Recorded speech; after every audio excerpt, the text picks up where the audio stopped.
award-winning novelist, a native Floridian, who served as a chaplain within the Florida Department of Corrections. His bio also includes editor of the Gulf County Breeze, as well as a screenwriter and filmmaker. Thanks for sharing your insights on the meaning of life, Michael.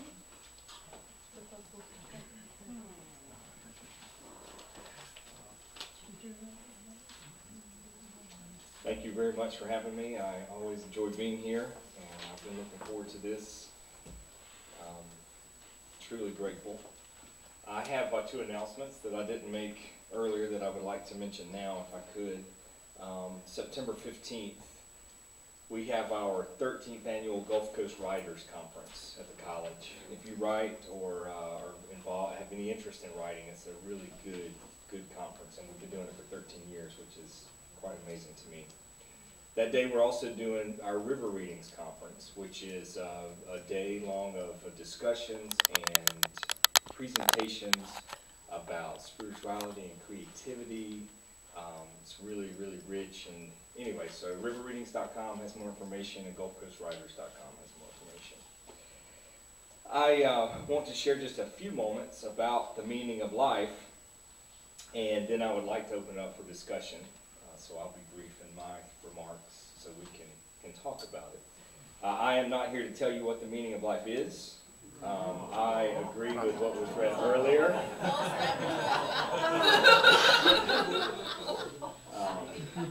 That life is a mystery, and that is part of the meaning of life. It is mysterious. I've often compared it to, I write novels, and some of the novels I write are in the genre of crime fiction, and I liken it to waking up in the middle of a mystery novel, and we're searching for clues, and we're looking for meaning. I firmly believe that the meaning is there for us to find. It is just different for you than it is for me. But to me, the search for meaning is itself meaningful. Yes. The journey is what it's all about. My new book that most of what I'm going to say comes from is called Meaning Every Moment. And I truly believe that it is possible for us to have meaningful lives, not randomly, not sporadically, but all the time, consistently meaningful. I think that has everything to do with our approach and the way we, largely that life is how we expect it to be. We find what we're looking for. That reminds me of what Remy said, which is, what you are seeking is seeking you. If we open ourselves and look at life as, more than anything else, our teacher, then we are going to find meaning, and we're going to find a lot of it. It's all up to us. So that's the good news. It's up to us. If you want to have a meaningful life, guess what? You can. If I want to have a meaningful life, I can. But it takes a certain approach. We can't just put our lives on autopilot and expect to have our best lives possible. The most meaningful life is going to be the one that is also the best possible life we can have.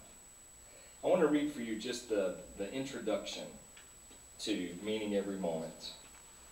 And this will give you a sense of where I'm coming from. Here it is, my short guide to a meaningful life. What follows is how to have the best life possible, at least to my way of thinking.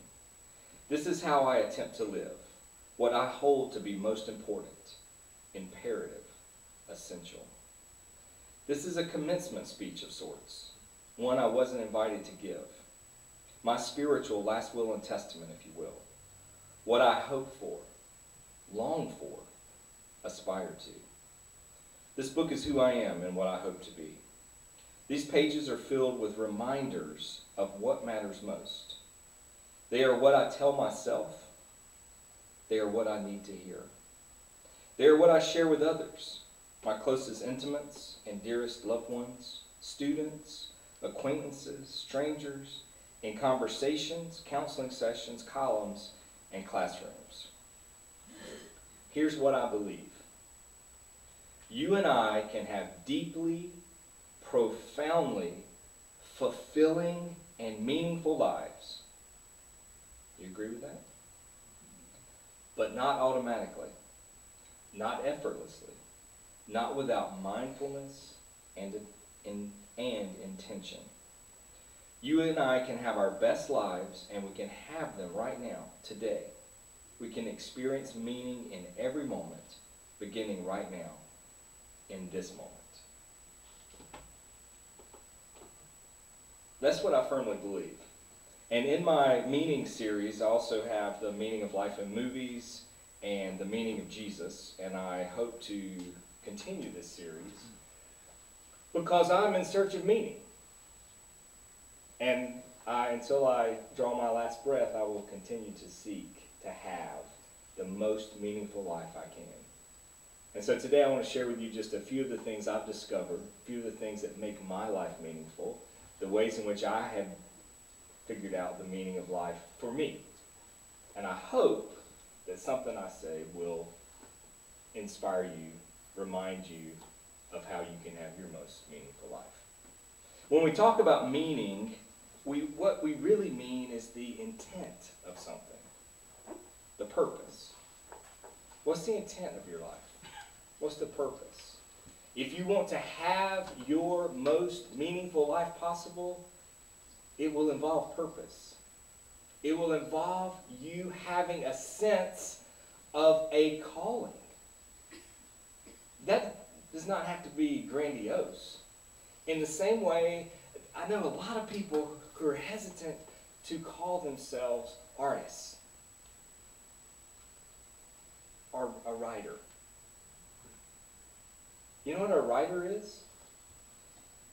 Someone who writes. That's it. You know what an artist is? Someone who creates art. That's it. It doesn't, if we all have callings. We all have been given gifts. And our most meaningful lives possible comes from discovering those gifts. That goes back to searching for clues. What am I good at? What do I care about? It doesn't matter how strange it seems. It doesn't matter how different it is. The more different it is, the more better it is. Because chances are, not many people are doing that particular thing. What interests you? What are you good at? What do you care about? That's getting to the intent of your life, the purpose. What are your gifts? Developing our gifts and sharing them with others is a part of having the most meaningful lives possible. Now, I said in the book, we cannot have our most meaningful lives automatically and effortlessly. When it comes to our gifts, experts say that to be truly proficient at something requires 10,000 hours, or roughly 10 years, of a certain type of practice, of a certain type of investment. I'm amazed at people who give up because they're not good at something the first frickin' time they try doing it. Ernest Hemingway said the first draft of anything is shit. He's absolutely right. And that is not just about what I write, that's about everything we do. And in what you're doing in this sanctuary, you're going to make a mess this week. That's part of the process. If you want to have a meaningful life, what you have to do is let life in and embrace the mess. This is, well, I'll just tell you, I'll paraphrase. Creativity is being willing to make mistakes. Art is knowing which ones to keep.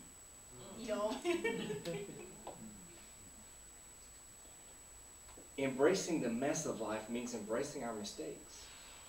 Do you know that every single thing, every single experience, every single moment, everything in our lives has something valuable for us, has something to teach us, has something to say to us. Everything. You can take a minute, I don't want to depress you, but you can think about the worst thing you've ever done, the biggest mistake you've ever made. There are so many valuable lessons in it. There are so many things that can improve your life now by reflecting on that mistake. Are you scared to make mistakes? I mean, I know I talk to and work with a lot of artists and writers, and I know a lot of people who dwell in the prison of perfectionism. And they're not willing to write those shitty first drafts.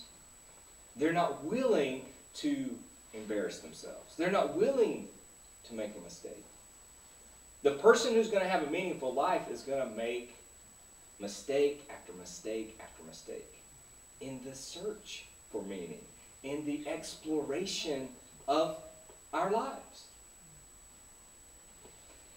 Finding your purpose, finding your intent, finding your gifts, and then investing in them. 10,000 hours, 10 years. I can tell you, I can attest to that. Now there's really good books on this subject. And I've read them, and I've seen both the research and the anecdotal evidence. It is true. And I can tell you from my writing, at the 10-year mark, about that 10th, I saw a quantum leap. I saw, it is, and we're constantly getting better if we're constantly working on something. And what experts say about this is that everything we do towards it is cumulative. Whatever your gifts are, whatever you did in the 3rd grade applies toward your work towards it now.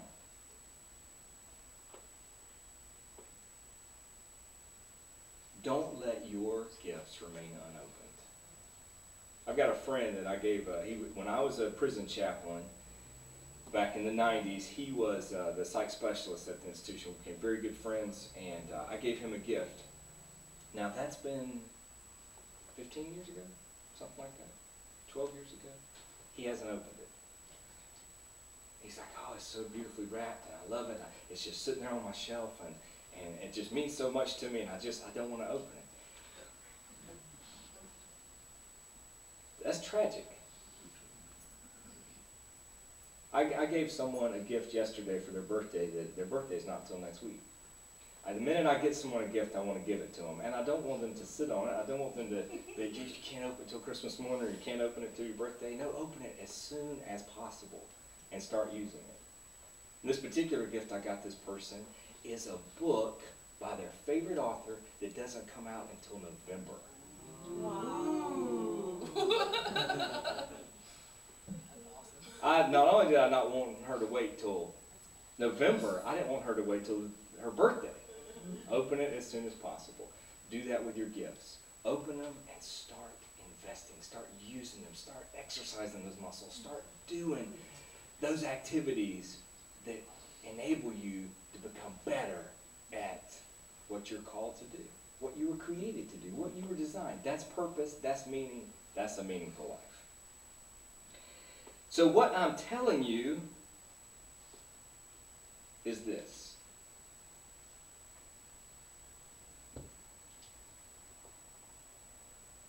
The meaning of life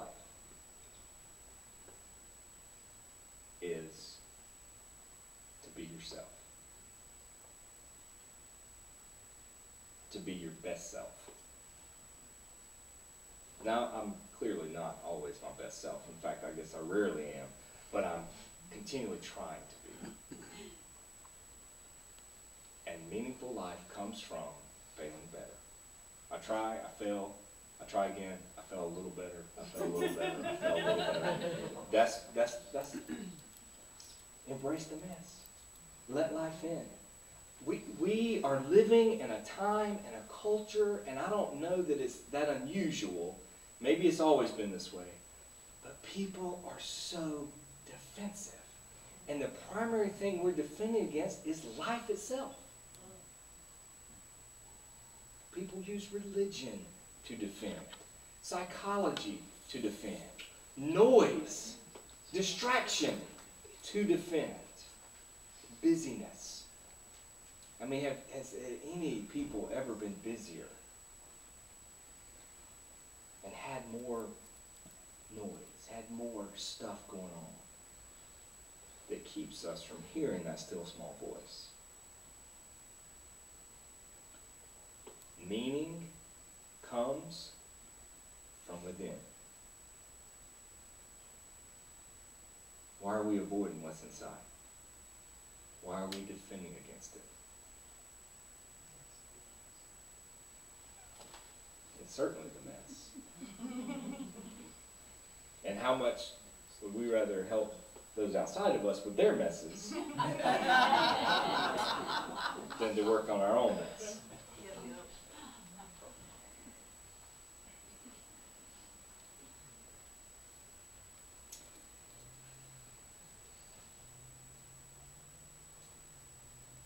I want to read you a quote. It's one of my favorite all-time quotes. I read it nearly at every funeral I ever do.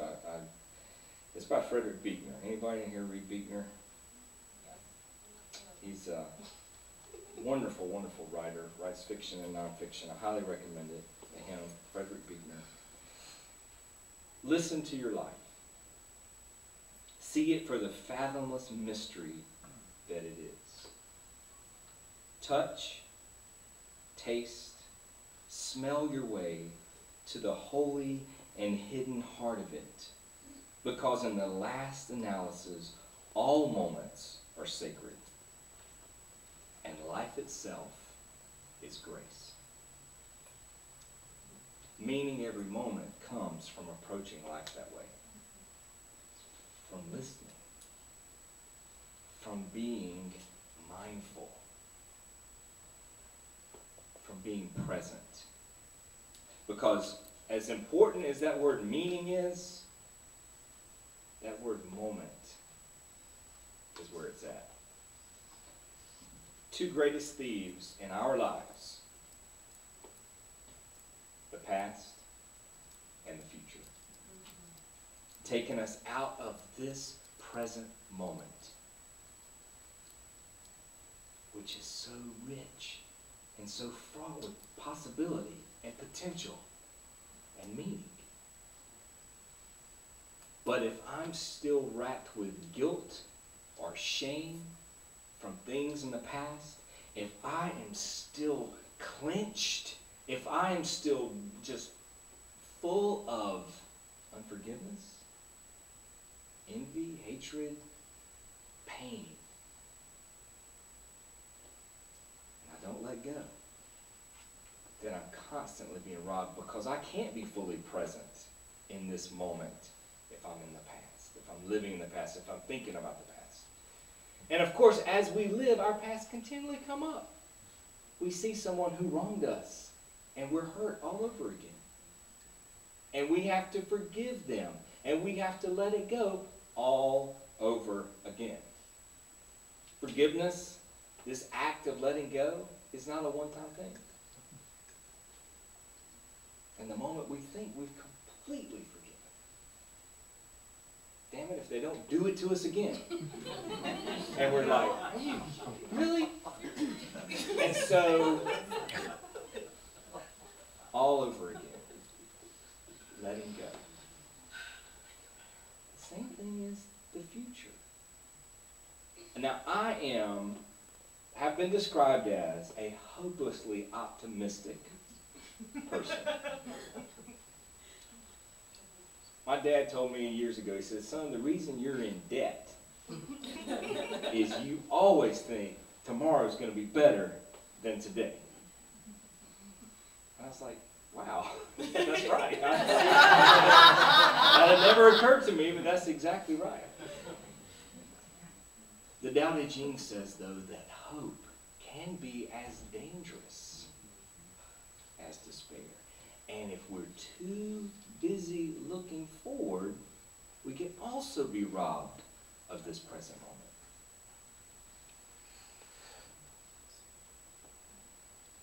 Dada Jean says that the rung you're on is the safe one. When you're moving up or you're moving down, you're more precarious position. Meaningful lives come from not being robbed by the past or the future from this present moment. Being mindful. Now, I hope many of you in here, I hope all of you have spiritual practice that includes meditation, that includes breathing, that includes that attention to that in and out, that connects your mind, your spirit, your body with that simple act of breathing. Stilling ourselves, being quiet, and breathing. That helps us get in the moment. Becoming aware of our thoughts. There are the thoughts. Then there's the thinker. You are not your thoughts. You're the observer of your thoughts. You are the manager of your thoughts. And the ones that come that should not be there, you're the one that can send them on their way. Thanks for stopping by. Sorry you can't stay longer. That's up to us.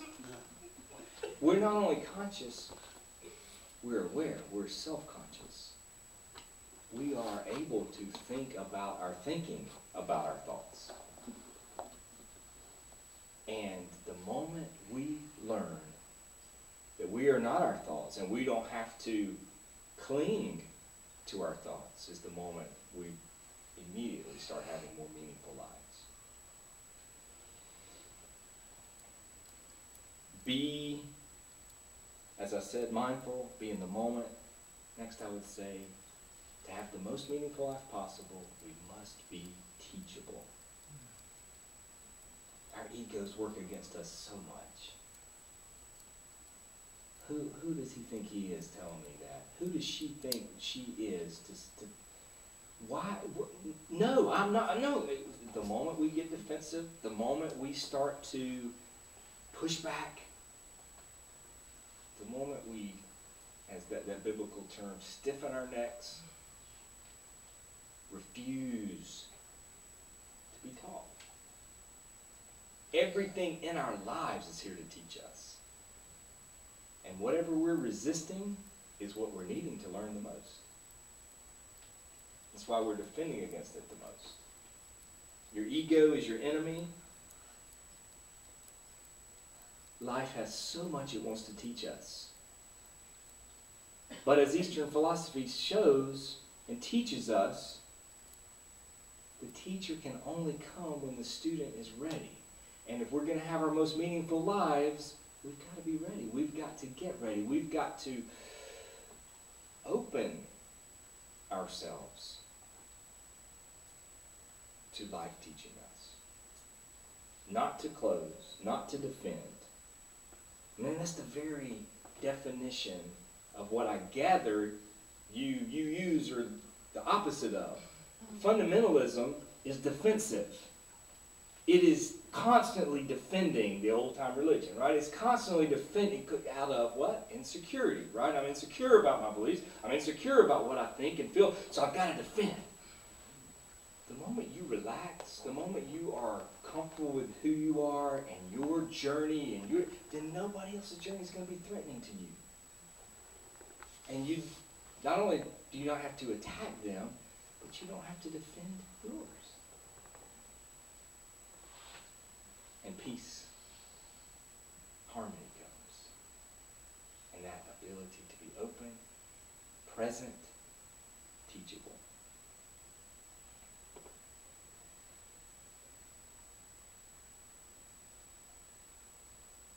If you want your most meaningful life possible, you must, I must, we must live our passions. What do you care about? What are you passionate about? What really means something to you? Why is so little of your time devoted to that? Oh, because I got to pay these bills. I got this schedule. Have you not seen my itinerary? Do you not see how busy I am? And so you have set aside the last 5 minutes of your day for what you care about most.